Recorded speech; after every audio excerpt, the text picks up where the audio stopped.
Hello అండి. అందరూ ఎలా ఉన్నారు? ఇంటిని నీట్ అండ్ క్లీన్‌గా పెట్టుకోవడం నాకెంత ఇష్టమో, ప్లాంట్స్ పెంచడం కూడా అంతే ఇష్టమనమాట. ఈ ఇండోర్ ప్లాంట్స్, ఈ మనీ ప్లాంట్స్ ఇవన్నీ కూడా సాయిల్ లేకపోయినా వాటర్‌లో కూడా హ్యాపీగా గ్రో అవుతాయి. డైలీ కేర్ అంటే హెవీ ఎఫర్ట్ ఏం కాదు. Just clean water, little sunlight and lot of love ఉంటే ప్లాంట్స్ మంచిగా గ్రో అవుతాయన్నమాట. మనీ ప్లాంట్స్ అయితే నేను మదర్ ప్లాంట్ నుంచి చిన్న చిన్న స్టెమ్స్ తీసేసి ఇలా పెడతాను. చిన్న చిన్న పాట్స్‌లో పెడతాననమాట. ఒక చిన్న పాట్‌లో కొన్ని వాటర్‌లో ఎంత లైఫ్ ఉందో చూడండి. ఈ green leaves reminders one thing, గ్రోత్‌కి లగ్జరీ కాదు, కన్సిస్టెన్సీ ఉంటే చాలు అని. మనీ ప్లాంట్స్ ఇంట్లో ఉంటే పాజిటివిటీ పెరుగుతుంది కదా! సో, నేను వీలైనన్ని ప్లాంట్స్ అయితే గ్రో చేస్తూ ఉంటాననమాట. మీషోలో స్క్రోల్ చేస్తూ ఉంటే నాకు మంచి డెకోర్ ఐటెమ్ కనిపించి ఆర్డర్ చేశాను. చిన్ని ఫిష్ ట్యాంక్ అనమాట.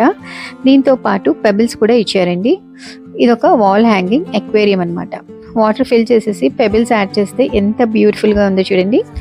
సరే కిచెన్‌లో ఇంకో ప్లాంట్ పెడదామని చెప్పేసి ఇది మా కౌంటర్ టాప్ దగ్గర పెట్టాను. ఇందులో చిన్న మనీ ప్లాంట్ పెడితే అసలు మా కిచెన్‌కి ఒక కొత్త లుక్ వచ్చేసిందనమాట. ఎవ్రీ మార్నింగ్ ఈ ప్లాంట్స్‌ని చూస్తే మైండ్ ఫ్రెష్‌గా, ఇల్లు బ్రైట్‌గా ఉంటుంది. నాకైతే ఈ ప్రోడక్ట్ చాలా బాగా నచ్చింది. మీషోలో ఉంది. ప్రైస్ కూడా తక్కువే అనమాట. కావాలంటే లింక్ అని కామెంట్ చేయండి. నేను మీకు డైరెక్ట్‌గా డీఎం చేస్తాను.